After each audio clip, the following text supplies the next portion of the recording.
Okay, so today we're going to look at British common law and compare it a little bit with Italian written law. Um, we've talked a lot about commercial law, which in Italy is written law. Um, Generally, the legal system is written law in Italy, whereas a big part is common law in England, not all. For example, penal code is generally written law. You can't be put into prison or fined without this written laws, codes written by our parliamentarians, our representatives. Even though you can say the sentencing is a bit of common law because the courts follow each other, etc. But commercial law in England is mainly written law, common law, and this is decided by judges. So the judges come up with these principles. Originally, commercial law is very, very, very old, and originally, there was nothing written down, and the lawyers wanted to understand what the judges based their decisions on, what principles could they apply, so they can advise their customers next time, or the new customers, what could happen, what principles could be applied. So this just evolved, and the lawyers in much of the commercial law just look at past cases.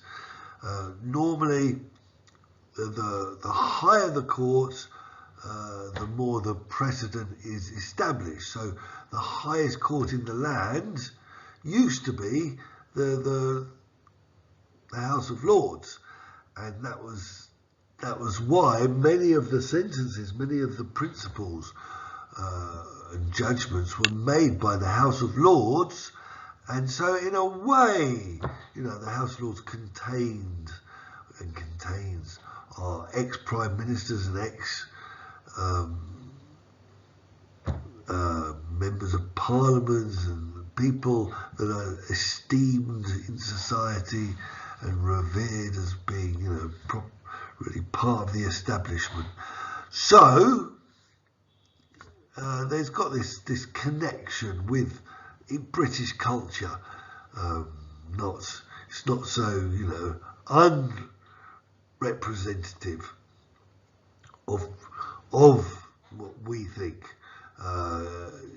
the will of the people, because judges, we've got to remember, are a specific species of people, and they don't represent us at all. They're just interpreters of laws. But so if they're making laws, those laws need to be seen to have a bit of legitimacy, and so these principles are a bit common sense that the average person, they always talk about the reasonable person would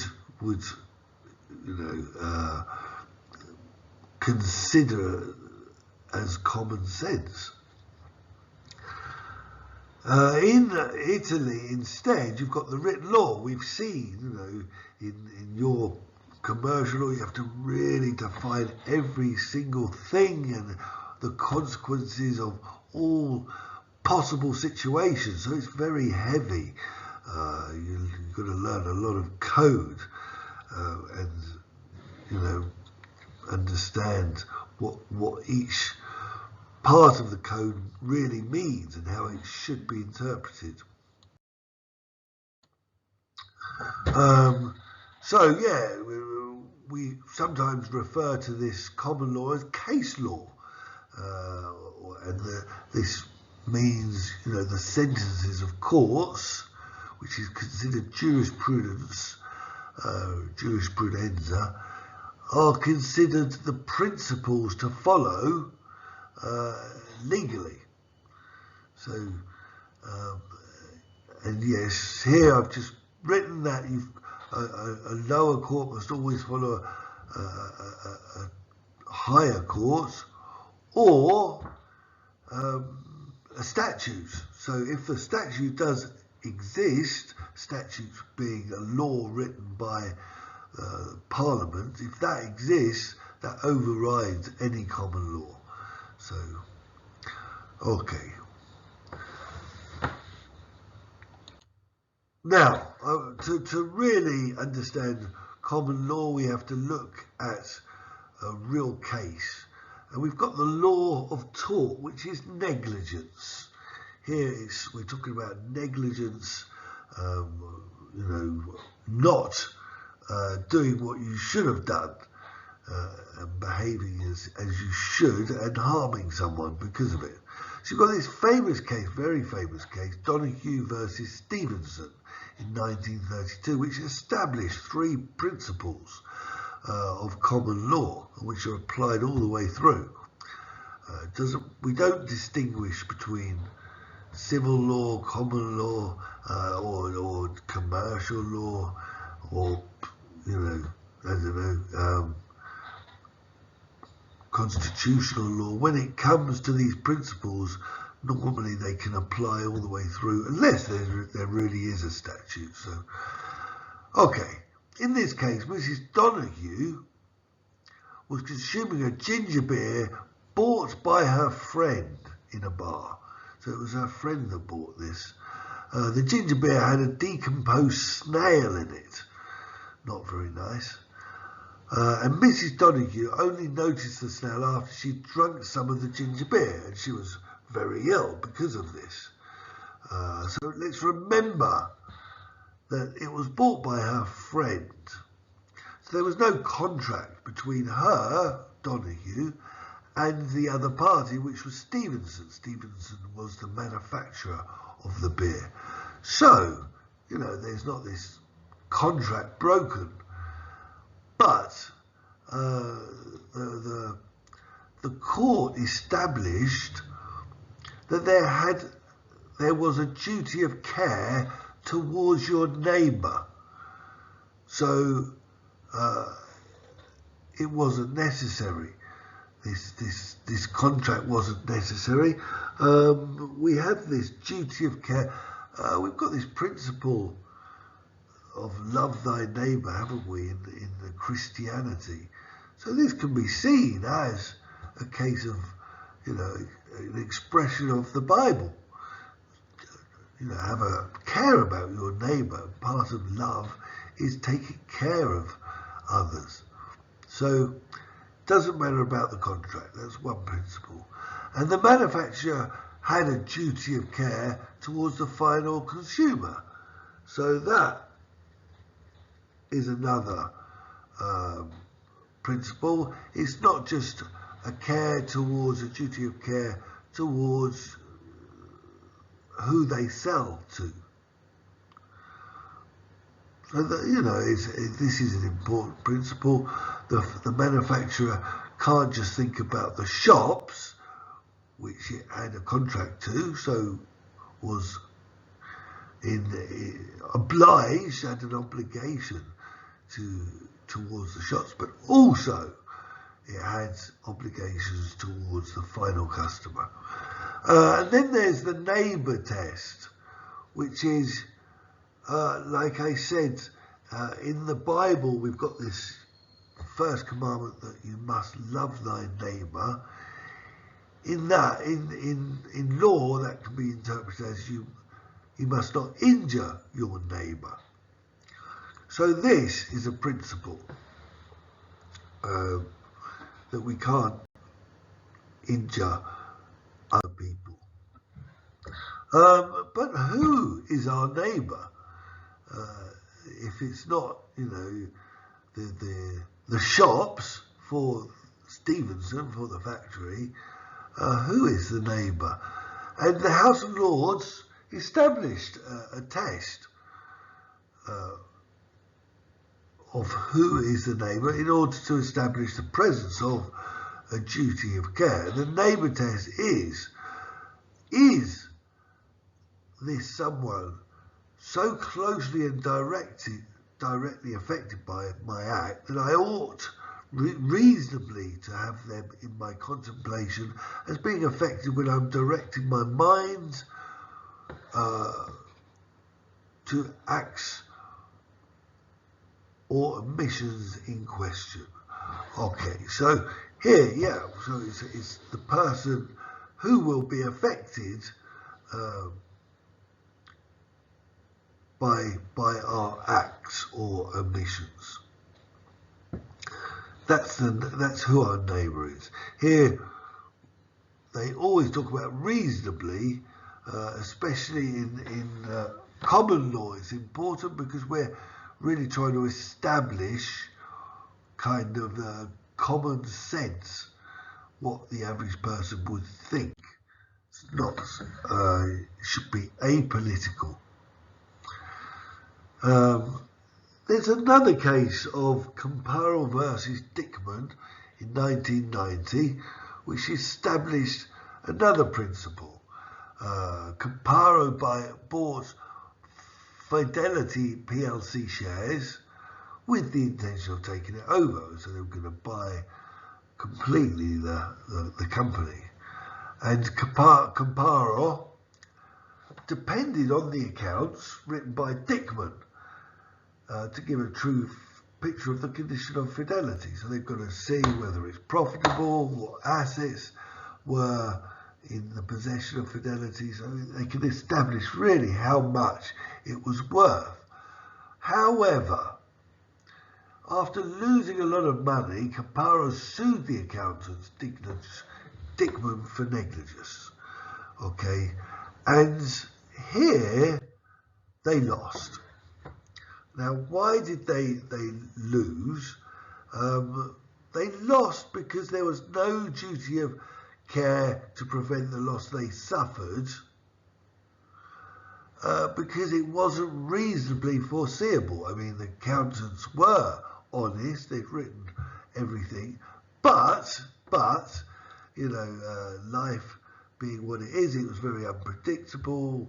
Markets go up and down, maybe the competition got stronger, maybe, I don't know, there were sanctions or some global warming reason, or lack of workers, or wages went up, etc., etc. It could be a million things.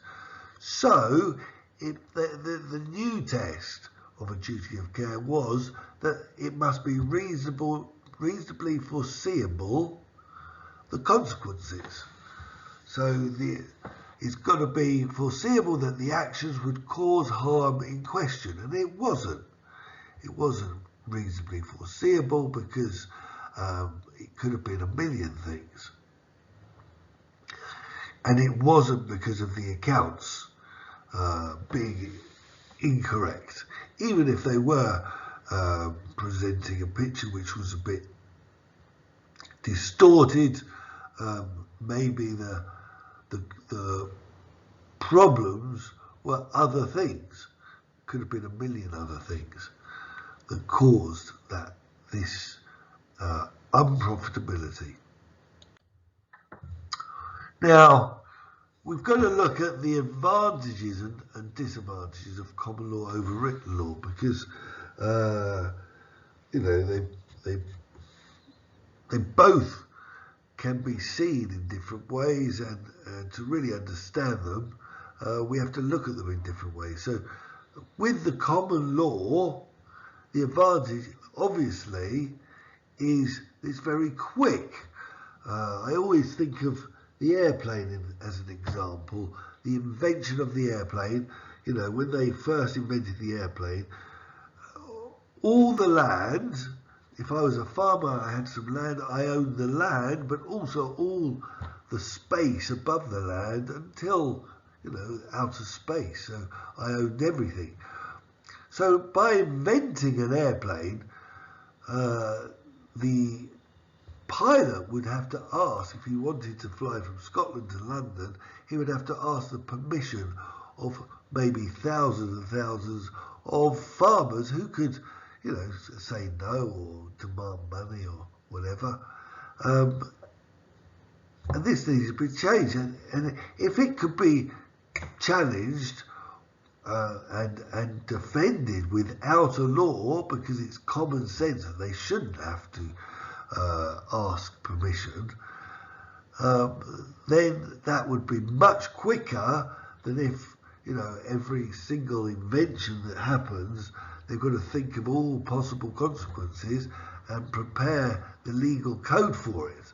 So we can see in that way common law is much faster, much more able to evolve and be prepared for a new, innovative society, which we do really need at the moment. So that's one advantage. It helps us evolve quickly and maybe, you know, just applies what would be considered common sense rather than wait for top experts to find the formula and discuss till they're blue in the face what should happen and when, and what's the appropriate behaviour. Now, another advantage for common law would be that it's not political. The judges are really just looking for common sense. What would be the solution which was effective and efficient and, you know, responsible. Whereas if they've got to write lots and lots of laws, it gets very, very complex, and not just common sense, but it starts to get very abstract and difficult to follow. So I think this helps the English system a lot by keeping it very simple and maybe, you know, changing it regularly. It really is able to keep its simplicity, and that is its, you know, it's got to be applied. Laws have got to be applied, and if they've written and they're very complex and they go through all possible circumstances and define every tiny little thing, it gets complex. When it comes to just basic principles, applying basic principles to all things, common sense principles, it becomes much easier, less complex. So that's another advantage the common law has over written law. But written law can give us a sense of certainty, even though you could argue both ways. You could argue, you know, the fact that there's a principle established and that all courts must follow it with common law means there's more certainty, or that the fact that it's, and it's not the way in Italy, every single court is independent and can apply the laws as they please, interpret them as they please, as long as they can justify it. So it's, you know, it can be seen in different ways. So it can be seen as being more certain in England, or even less certain in some ways, because it's not written down. Maybe, you know, they can invent some new nuances to the existing precedents, etc. So it's not necessarily always that certain. But we can say for sure that the written law is very democratic, because that is written by parliamentarians, which are representatives of the will of the people. So in that way, you know, you've got this legitimacy that runs all the way through the system.